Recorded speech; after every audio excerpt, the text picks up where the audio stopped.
A unidade 2 da nossa disciplina, ela tem como objetivo refletir sobre o protagonismo cultural na perspectiva da significação / ressignificação da cultura e da inclusão social. Inicialmente, é importante resgatar alguns conceitos que a gente viu na unidade anterior, como, por exemplo, o conceito de cultura, o conceito de que a cultura ela tem uma história e a história cultural é inclusive uma área do conhecimento e que a cultura é dotada de dispositivos culturais por onde ecoam o conteúdo material e simbólico.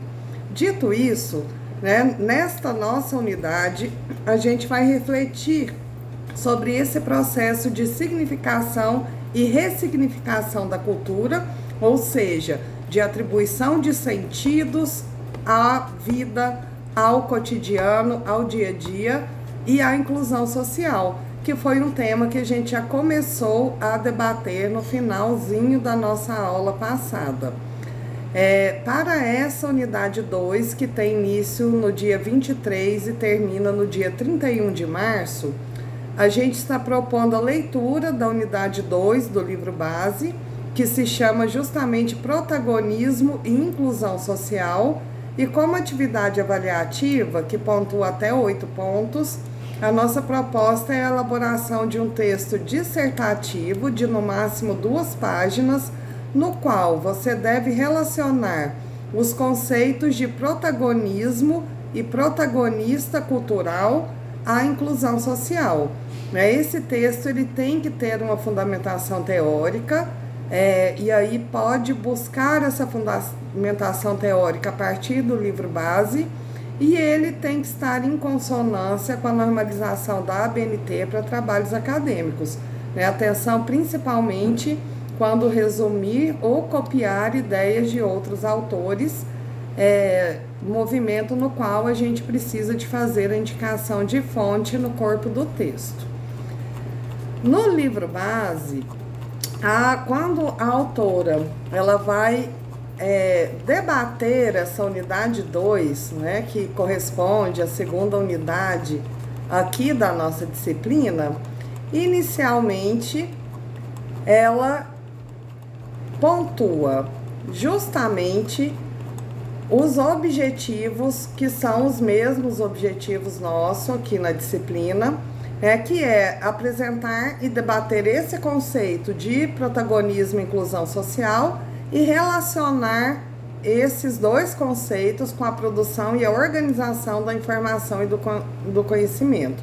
Para tanto, a gente precisa, além de identificar esses conceitos de protagonismo e protagonista cultural, a gente tem que debater uma outra categoria que se chama apropriação cultural, que está eminentemente relacionada à inclusão social, conforme a gente já debateu na aula anterior. Então, qual é o papel que exerce, que você exerce, que eu exerço, que o seu familiar, a sua mãe, o seu amigo, sua namorada, seu namorado exerce diante da cultura? E aí a autora começa com esses questionamentos. Será que alguém consome o tempo inteiro uma cultura elaborada por outrem, ou será que a gente age sobre a cultura? Como lidar com essa questão da apropriação cultural? Por isso que a gente montou a significação e a ressignificação, da própria cultura. E aí ela diz que o protagonismo cultural, o que ele é?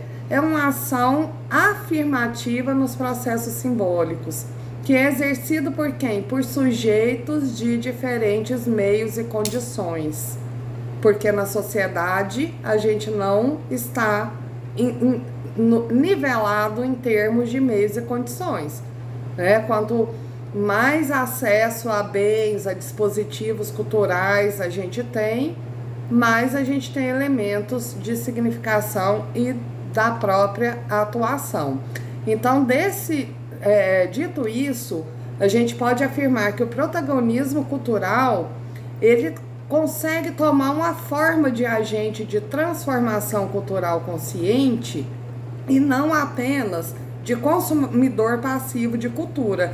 E isso ocorre com todo mundo, porque comunicação não é a transmissão de informações de um emissor para um receptor. Comunicação é produção social de sentidos. Do mesmo modo ocorre com a cultura.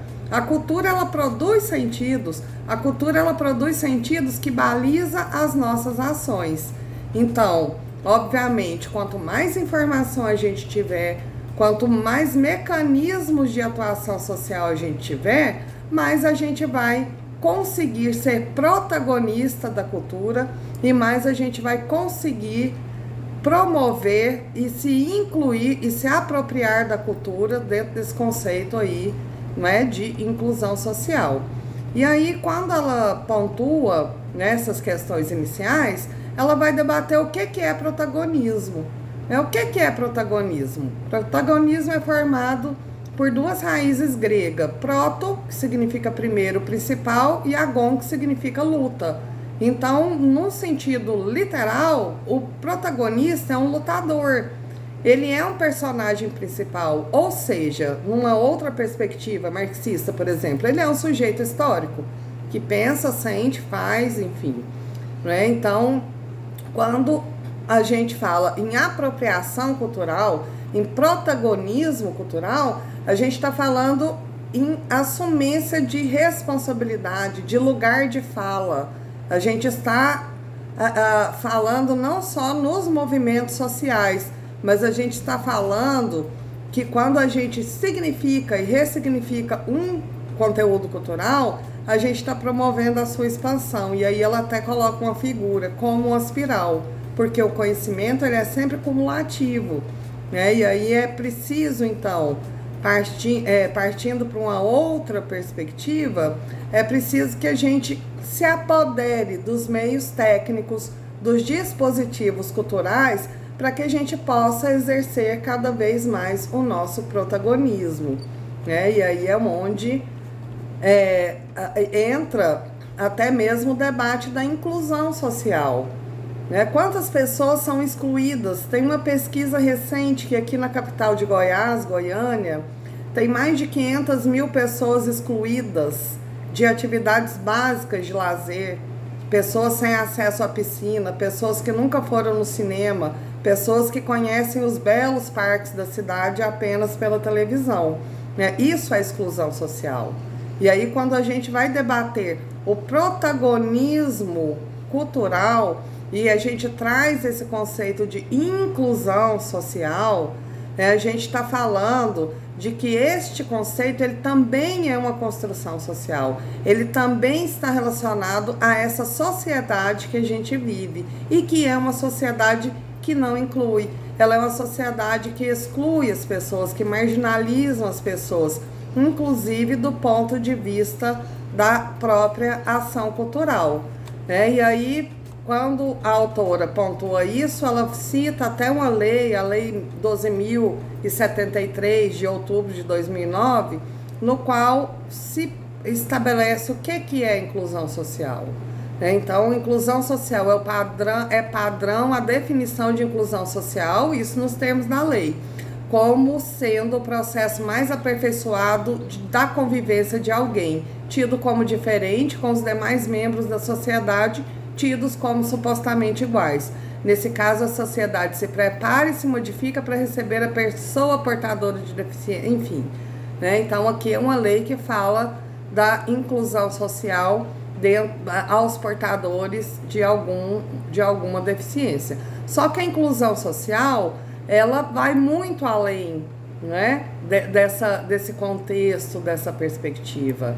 Por quê? Porque aí a autora vai dialogar aqui com Romeu Sazak, que ele diz: a inclusão social é o processo pelo qual a sociedade se adapta para poder incluir indivíduos em seus sistemas gerais, não só as pessoas portadoras de deficiência, mas as minorias, mas as pessoas excluídas, as pessoas que estão à margem, as pessoas pobres, né? E assim por diante. Então, a prática de inclusão social está eminentemente relacionada ao próprio fortalecimento da democracia, ao próprio desenvolvimento humano, né?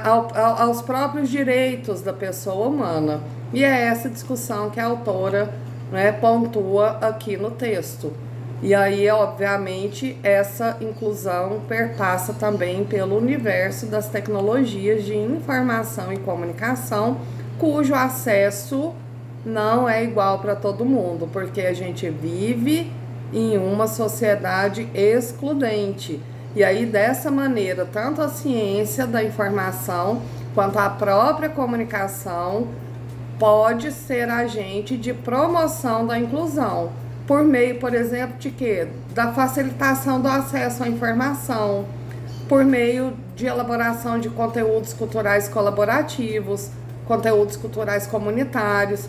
E aí a gente tem N exemplos, né, a respeito de iniciativas que são colaborativas, que são partilhadas, que são comunitárias e que promovem essa inclusão, né? Então é isso, a nossa atividade ela fecha no dia 31 de março, né? Não deixe de ler o texto base, protagonismo e inclusão social, né? E fazer a nossa atividade. Até mais!